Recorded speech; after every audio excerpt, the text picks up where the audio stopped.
বাবার ছিল সুগার মিলের চাকরি। একদিন বাবা কতগুলো কাঠ নিয়ে হাজির। কিরে, মিনির জন্য ঘর বানাবি না?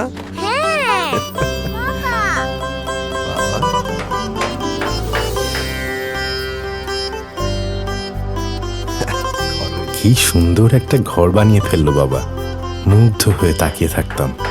বাবা যেন ম্যাজিশিয়ান।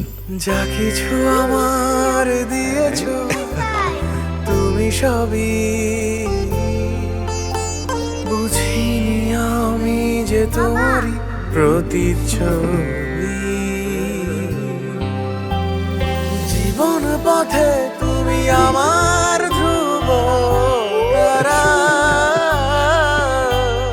তোমার আঙুল জড়িয়ে আছি, হব না পথহারা। এ সবই বাবার স্মৃতি। এখন আমার নকশাতে তৈরি হয় কত স্থাপনা। কাজের মাঝে খুঁজে পাই বাবাকে। আমার মনে তিনি তো জাগিয়ে দিয়েছিলেন সৃজনশীলতা। আমার বাবাই আমার প্রেরণা। বাবা দিবসে আমাদের অনন্ত প্রেরণার উৎস বাবাদের জানাই ভালোবাসা। স্টেলা। তুমি আমার ধ্রুব তারা।